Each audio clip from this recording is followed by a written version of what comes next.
Alright, how you doing YouTube? Silver Joker here. Okay, let me first tell you this, that if you watched my last video where I went out and met a guy named Tim, he was selling his entire silver collection on LetGo, on the internet or the online classifieds website LetGo. I'm sure many of you are familiar with that. But anyway, I went out there, the first trip I went out there and bought a lot of his silver. I didn't take a lot of money with me because he had a lot more silver than he displayed on his posting on LetGo. Anyway, so he invited me. If you watched the video, you heard him. He invited me to come back the next day, the following day, and buy some more silver. So that's exactly what I've done. I went out there and bought the remaining silver that he had.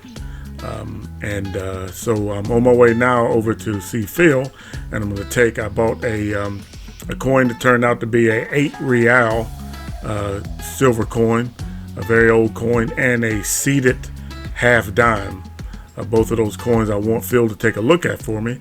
I bought that one too, so I bought the rest of the silver that he had. I paid him another $300. I think I got somewhere around $27 face in constitutional silver and some other displays there. I didn't actually film that interaction this time. There's some details along with that, but anyway, so here I am. I'm out here and we're going to talk to Phil and see what he has to say about the silver that I bought.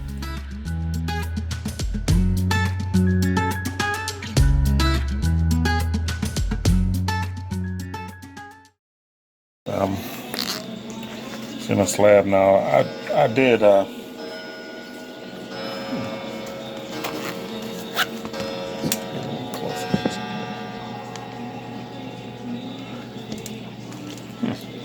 and I did look it up, but I didn't. They said that the price guide not available.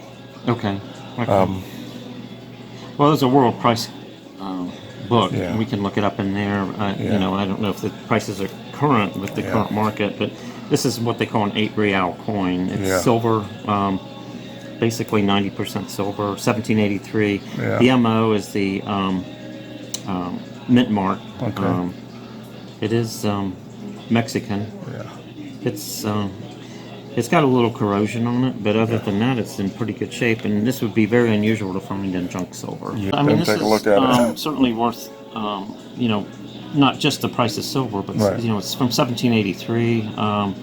It's a somewhat collectible coin. They did do a lot of them, but I rarely see them in slabs, especially in this condition. I mean, it just says genuine, so it doesn't really put an actual grade on the coin, but it is El Cazador. And it is what they call the pieces of 8. You know, the 8 reals. So I think it's a good find, especially in junk silver. That's part of the thing about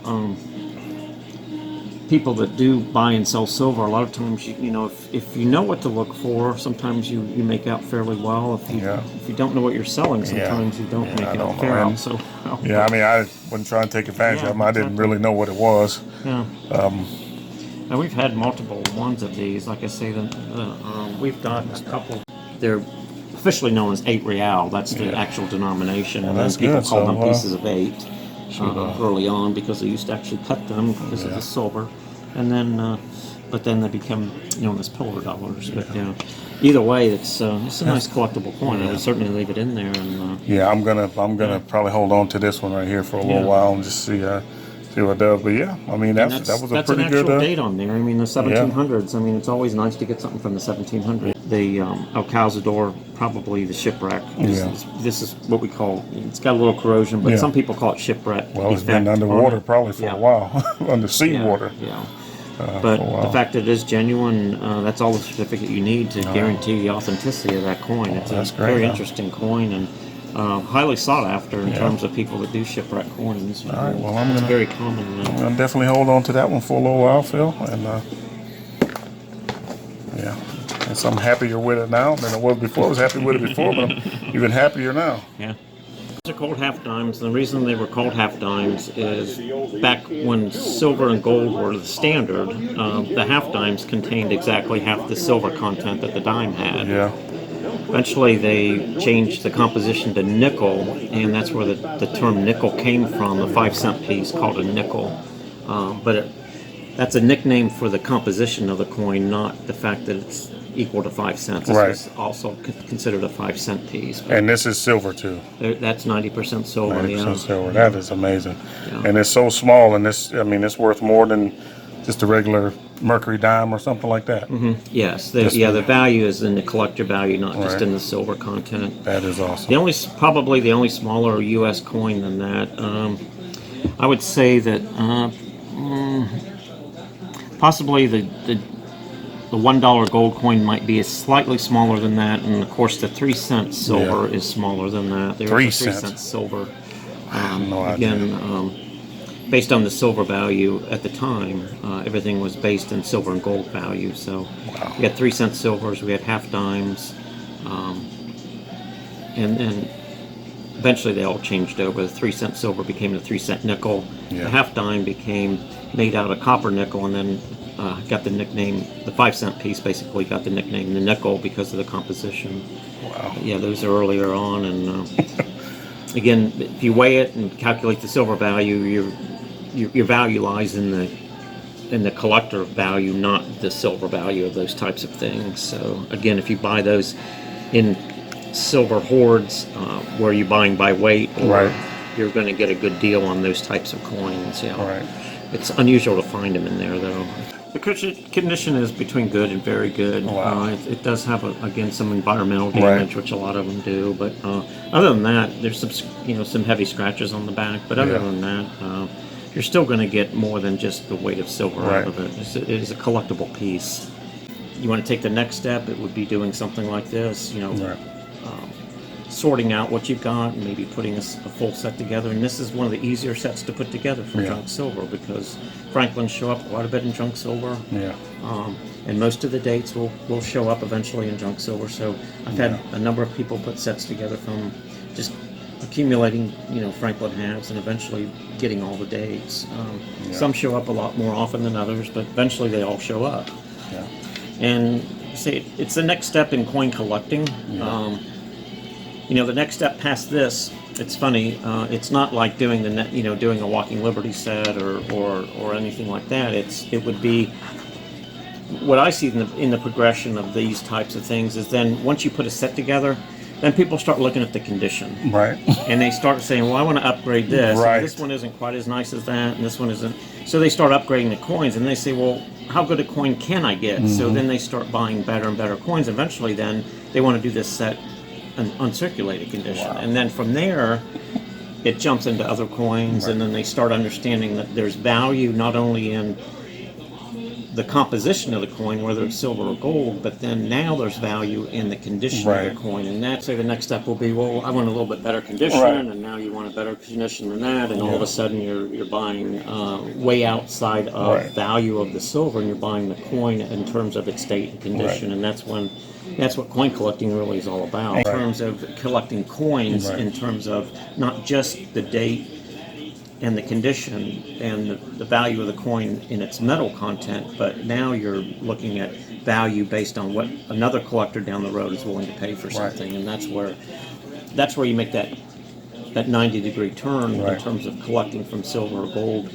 scrap or bullion into actual coins, where you're looking for date and mint mark, and then above all condition. And condition is always going to be the number one factor in determining the value of a coin, whether it's a modern coin or old coin.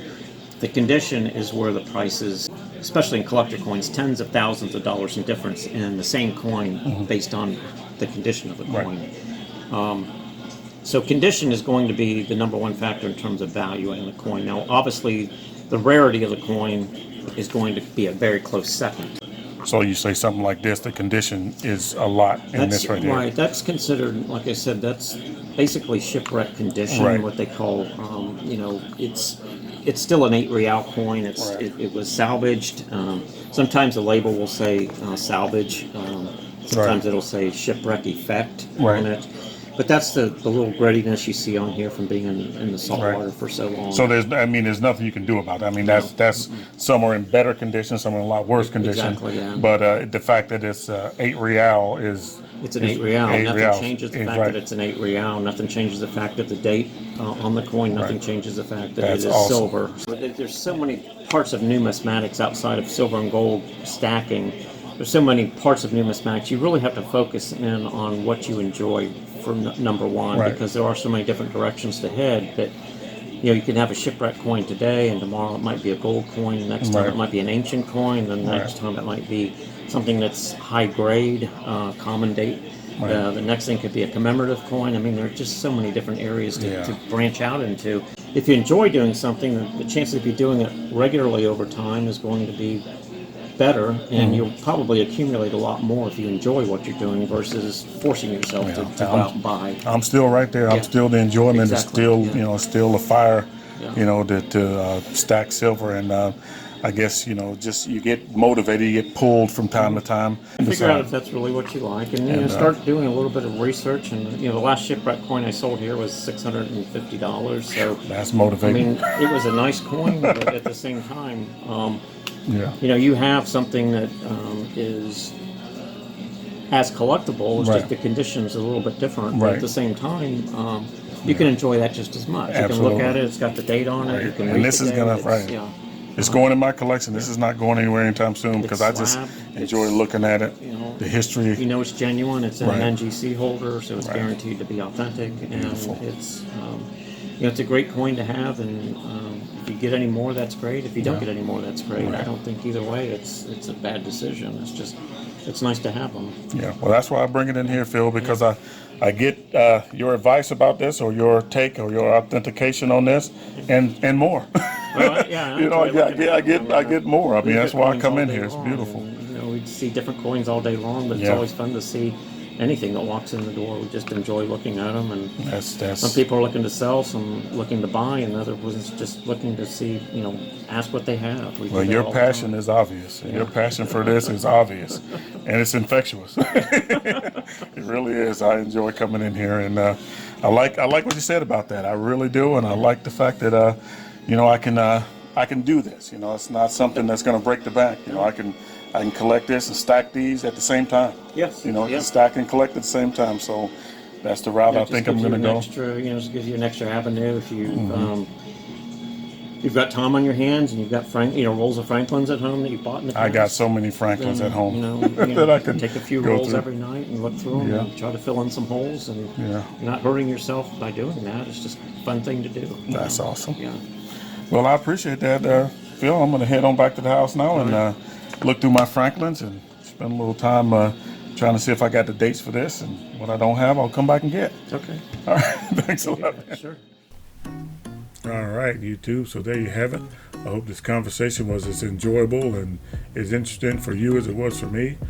So if you like what you see, go ahead and hit that subscribe button. I'll try to keep content like this coming. And if you're inclined to, please leave me a comment. Let me know how I'm doing. Tell me what you think. Give me some ideas if you have any about some upcoming videos. But anyway, I appreciate you guys stopping by. I understand you could be anywhere else than spending your time with me. So I really do appreciate that. So I'm going to try to keep this silver train rolling. So anyway, thanks for stopping by. Keep stacking.